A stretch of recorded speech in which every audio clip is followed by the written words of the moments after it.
As of our GC News, we were Obibia Aquaba, Ahadia latest and hot news and Aramide Bremo. I don't see so young subscribe to channel idea Abomodia say or subscribe. Don't say we click the subscribe button. Now we barely notification. We have a video for be upload. With the first person I want to Ebeka AS video. I feel we are now like video. Give us a thumbs up. Now fee share my work for Frosoda when you be here now who and somewhere Ecoso I will Ghana memoir. I feel Yabure and somewhere about Yaponoso. The president, John Dramani Mahama, or the name someone to I was swearing in a say, Wabro and Sammy so now and Tentamara, Yam Kochi, a name someone or the Tuja, a bright swan in you know, you go to the speech. Of the Republic of Ghana to deliver his inaugural address. Your Excellency, you may now proceed to do so.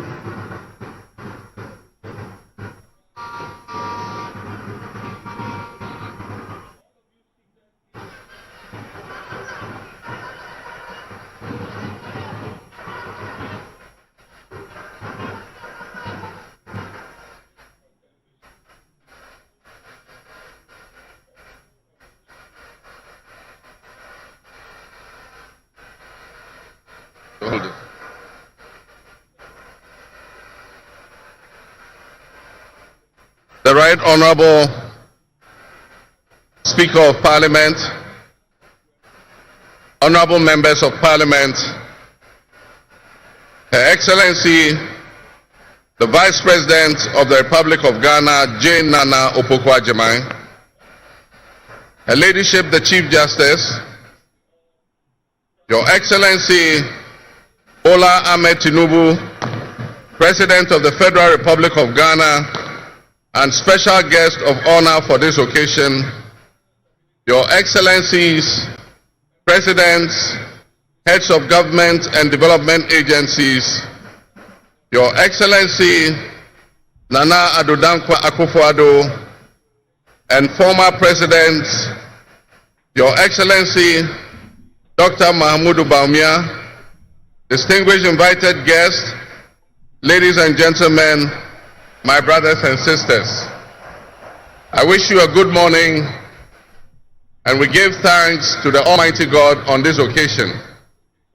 Our Father who art in heaven, we thank you for giving us this day, a day that offers me, your humble servant, a unique opportunity to work to reset our dear country, Ghana. 32 years ago, on January 7th, Ghana made its first and most successful democratic transition, a reset, with the swearing in of the newly democratically elected President, Jerry John Rawlings, of blessed memory. Our nation was returned to a multi-party democracy, with a new constitution that went into effect, and the Fourth Republic was officially established. I refer to it as a reset because on that day in 1993, we made our fourth attempt at establishing a democratic system of government with term limits based on free, fair, and transparent elections. The handover of power on January 7, 2001, between former President Jerry John Rawlings and at the time the newly elected President John Agyapong tested that reset, and our nation passed with flying colors.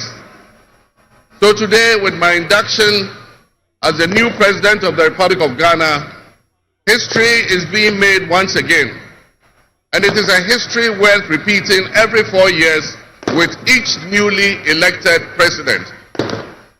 Today, we're also making a different kind of history, one that speaks to our maturity as a democracy, a nation of citizens enfranchised with the authority at the polls to determine their political future. Today's exercise between the outgoing President, His Excellency Nana Addo Akufo Addo, and I feels a bit like a deja vu. That is because 8 years ago to this day, on January 7th, 2017, we shared this same space and performed this same transitional exercise. At the time, I was the outgoing president, having served one term, and he was the incoming president, having been given a mandate by the people of Ghana to lead this great nation of us. He and I both understood on that day, as I'm sure we are today, that it is the people of Ghana that we are elected to serve. Somehow, it seems fitting that it is with Nana Akufo Addo that I twice shared this stage and this unique historical distinction, because Nana Akufo Addo and I began our national political careers in Parliament in the same year, 1996. He has always greeted me with warmth, a firm handshake and a smile, and he is perhaps the only person in my life who has persistently chosen to call me Johnny.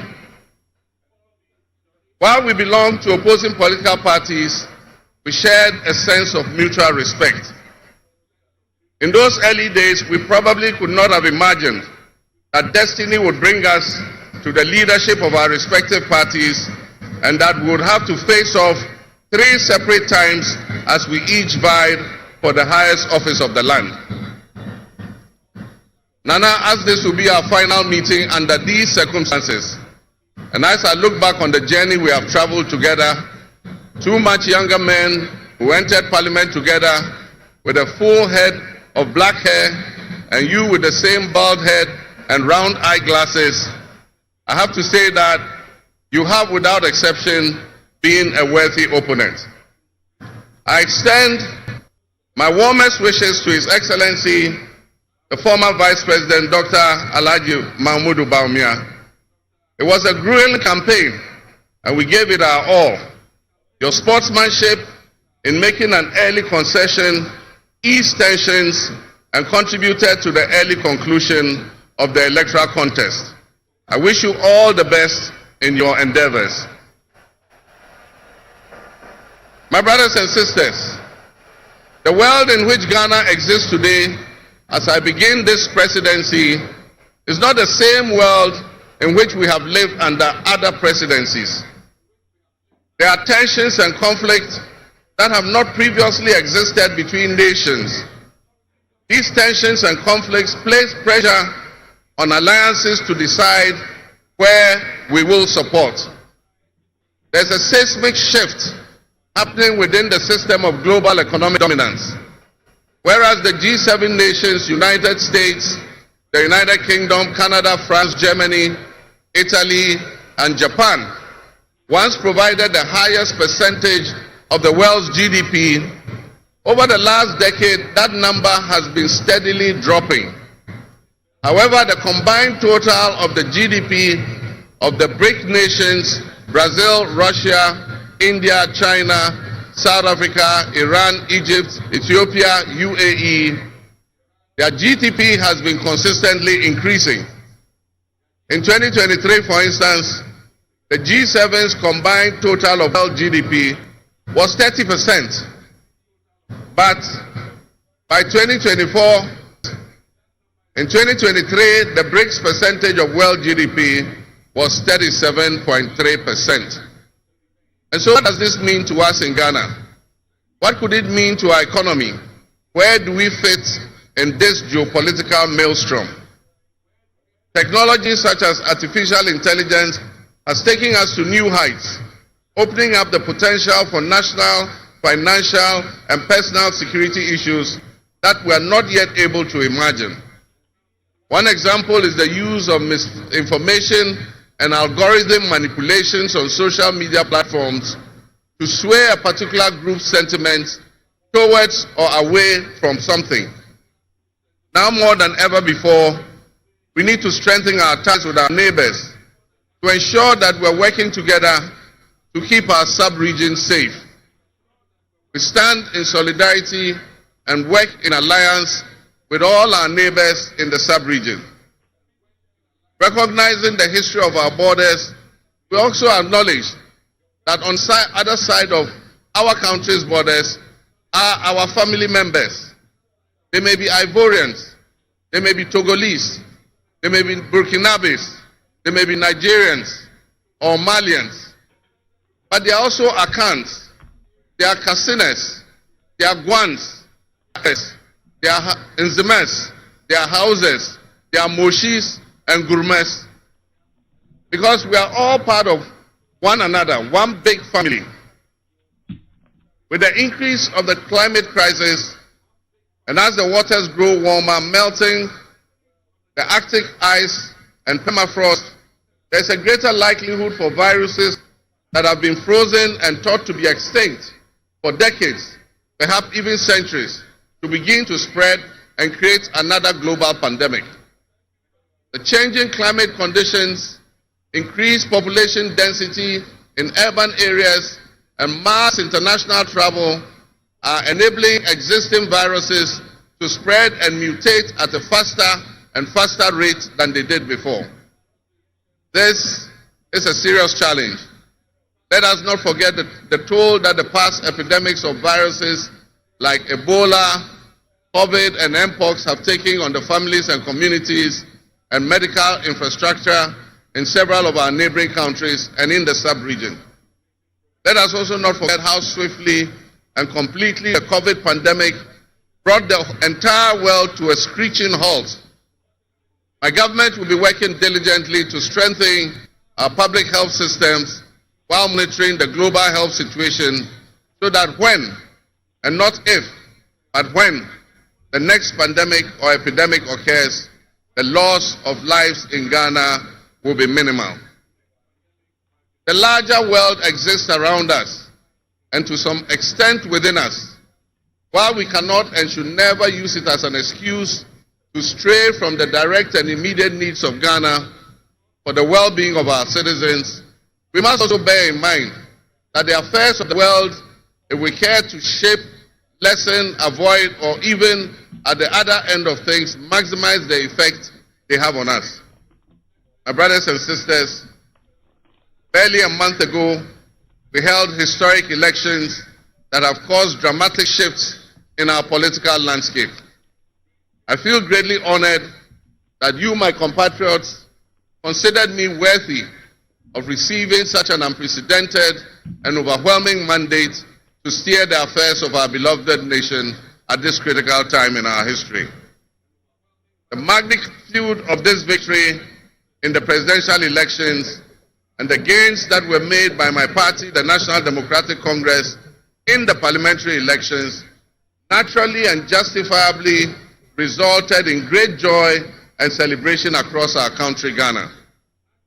But celebrations, no matter how justified and how well earned, must be supplanted by discernment, sobriety, and deeper insights into why we received this kind of mandate in the first place.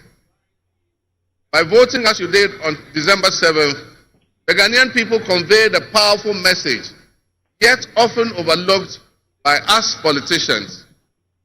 This message was powerfully emphasized by a giant of American political history, President Ronald Reagan, when he declared at his inauguration some 40 years ago that governments have no power except that granted by the people. While Ghanaians take great pride in our thriving democracy, they are deeply dissatisfied with the quality of governance over the years and have openly voiced that dissatisfaction through the decisive actions that they undertake at the elections. Our people also understand that democracy is not just a token adorned with periodic elections followed by pomp and pageantry with the establishment of a new government. They expect that if democracy is celebrated as a superior means of governance, then its outcomes must be more tangible and benefit them in their individual lives. Any honest introspection and reflection on the pulse of our nation would reveal that many within our population do not feel that they have benefited from or partaking in this democratic dividend. Where people buffeted by severe economic crisis, and hardships. And in the last few years, we have lurched from crisis to crisis. But there is hope on the horizon. Today should mark the beginning of a new opportunity. An opportunity for us to make a difference in our governance and our economic management. We shall reset our dear nation, Ghana.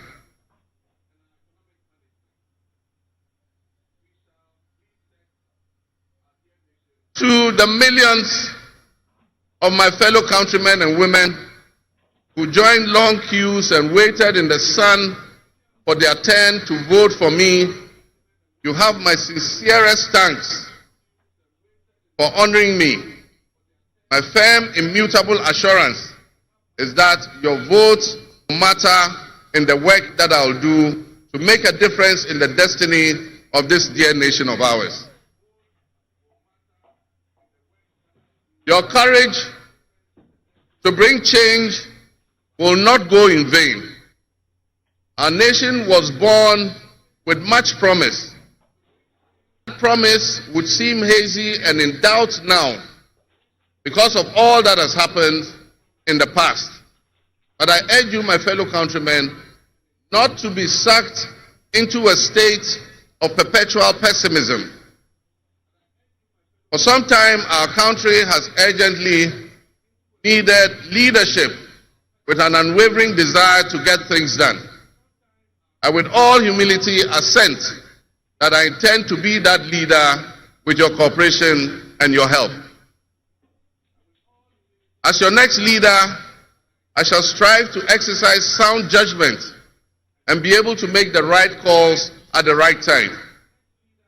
I will have the humility and presence of mind to take responsibility for any challenges and be willing to act firmly and timelessly to resolve the challenges that we face as a nation. Since the elections, I have read and heard the word hope used many times in relation to my presidency and what it should offer the citizens of Ghana. I intend to speak plainly and clearly to you today, and every time I address you subsequently, I intend to always tell you the truth. The circumstances we find ourselves in are indeed dire, but even so, I'll be decisive and swift in my actions. We'll focus our initial efforts on 4 critical areas. The first is economic restoration and stabilization of the macroeconomic environment. The second is the improvement of the business and investment environment to ensure that Ghana is once again open for business. The third is governance and constitutional reforms. And the final, but not the least, is accountability and the fight against corruption.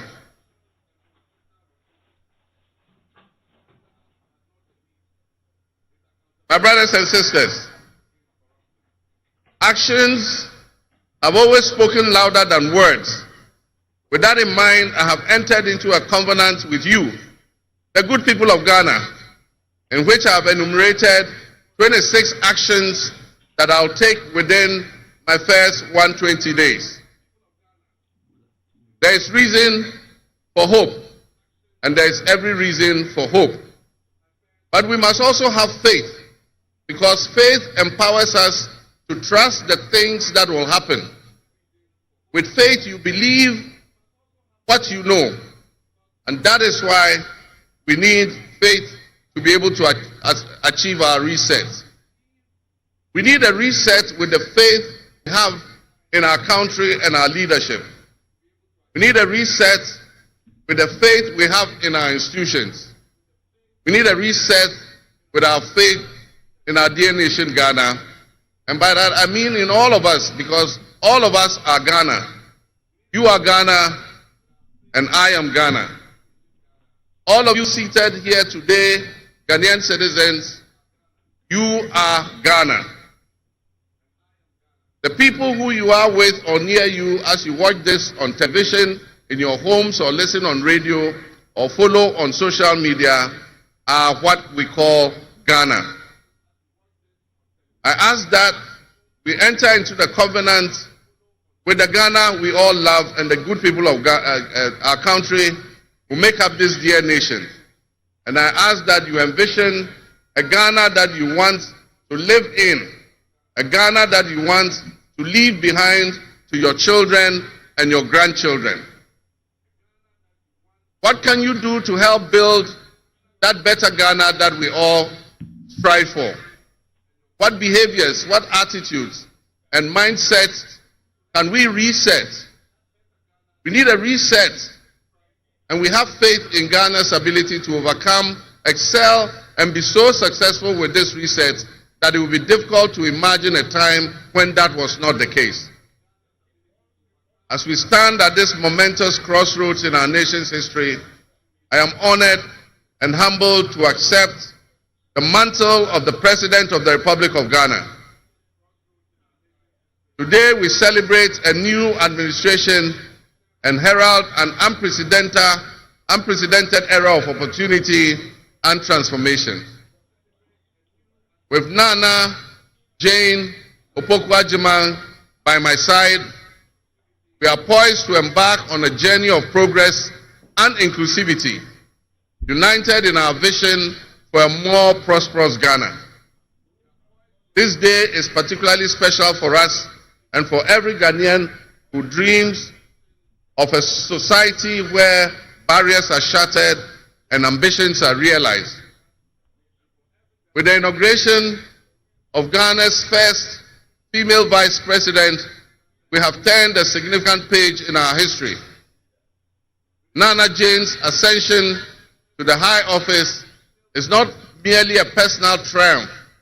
It symbolizes our collective commitment to fostering a nation where gender equality and female representation are cherished and amplified.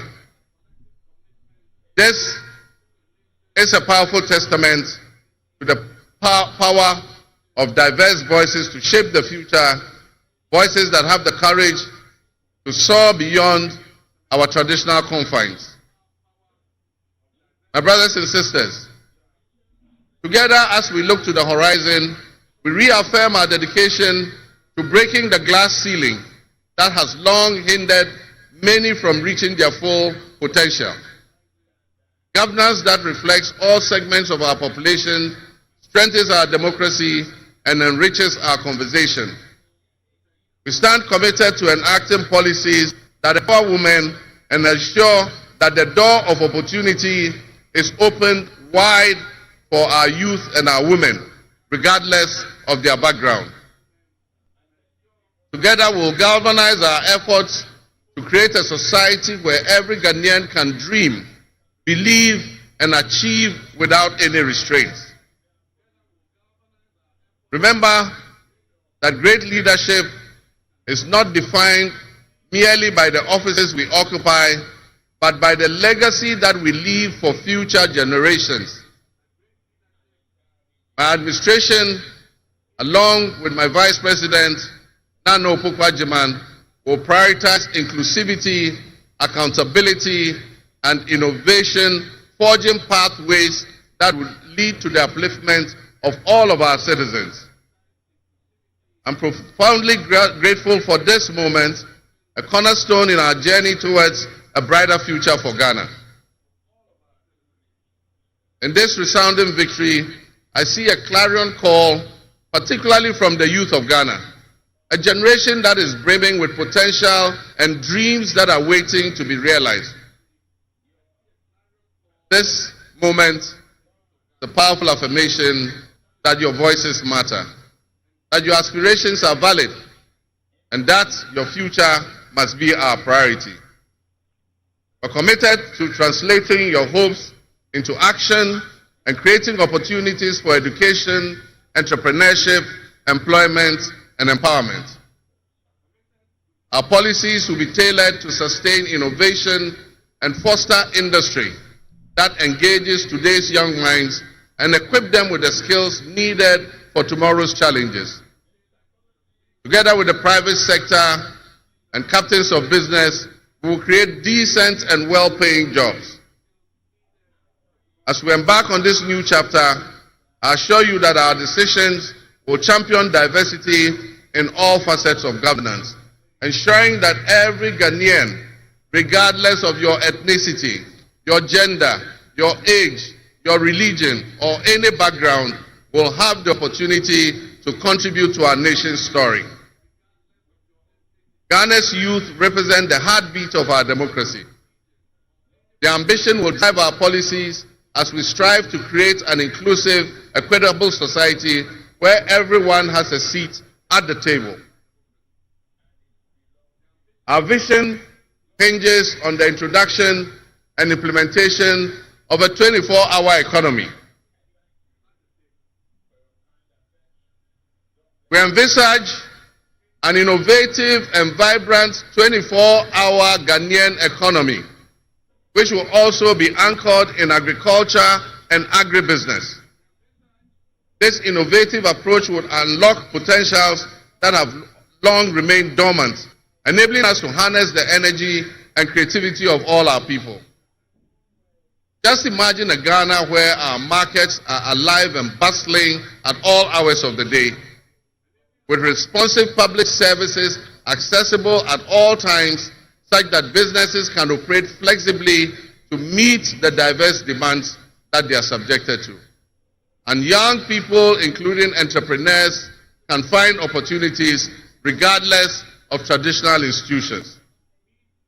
The 24-hour economy model will also bolster job creation for the young people, stimulate local industry, and attract foreign investments, and allow us to build resilient communities and a sustainable future. This vision extends beyond mere economic transactions. It symbolizes empowerment, the empowerment of every Ghanaian to contribute to our national progress. My fellow citizens, this vision will allow us to embrace diversity, to cater to varied lifestyles and preferences, and foster a culture of inclusion, ensure that every citizen can enjoy the fruits of his hard work.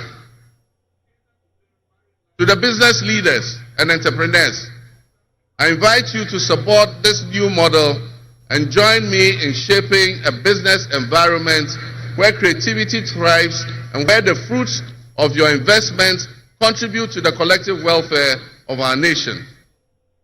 Your role in driving our economy forward cannot be overstated. Your innovation and dedication will be a backbone of our success story. And I pledge to you that we would look at the tax regime and rationalize them so that they are more transparent and fair.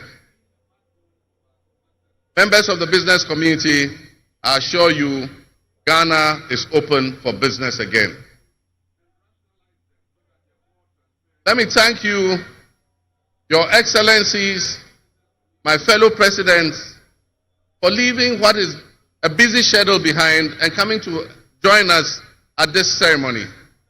Your presence brings honor to this inaugural ceremony. And I want to extend my heartfelt thanks to all of you and to our sister count who have traveled from near and far to be with us today. Your presence is a testament to the strong bonds of friendship and cooperation that exist between our nations. And I promise you I will work to foster the partnerships that transcends our borders, and I'll work collectively with you towards regional stability, economic growth, and mutual respect between our nations. To my friends from across Africa and the world, I thank you and welcome you to Ghana. And in our local parlance, I say Akwaba to all of you. To my family and fellow citizens, my wife Lordina, I thank you for your unwavering support and commitment to our shared vision. This journey is not mine alone. It belongs to all of us. It belongs to each of you. Let today be the dawn of a new era of hope, an era of job creation, an era of accountability, an era of institutional strengthening and resilience, and an era of unparalleled potential for all Ghanaians. We will write the next chapter in Ghana's story, and it will be one of promise, transparency, and transformative progress. My fellow citizens, this is a patriotic call to action for all of us to participate in building a nation that lives up to its promise, where hope thrives and dreams become a reality. Together, let us cultivate a brighter future for our beloved Ghana, where unity, progress, and equality are not just ideals we aspire to, but are the very fabric of our nation. In closing, I invite you to partner with us on this journey. Together, we can create a brighter future for our beloved Ghana, where unity, progress, and equality are not simply goals we are aiming for, but are the cornerstone of our society. Let's work hand in hand to foster these values and strengthen our nation for everyone. My fellow citizens, our invited guests, I thank you very much. May God bless our homeland Ghana and make our nation great and strong. I thank you.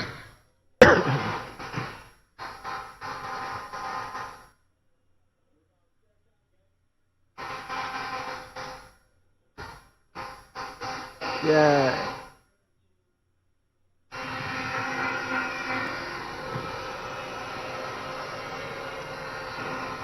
Honorable members, on your behalf, I convey the gratitude of the House. Cow says, so we now subscribe to channel idea. Bomodia say over subscribe. Sansa Hadia latest and hot news. Enqua Aremeyaw bro. I feel we are now like video and give us a thumbs up. Nafi Shema or Frosona. When you be here now, who and somewhere so Ghana memoir. Also bet me otchere wadwin afaye some way nyina ho comment box ni mu mobati minkabio in my next video. Thanks for watching. Like and share the video. You can also drop your comment. Please don't forget to subscribe. Click on the bell to turn on the notification.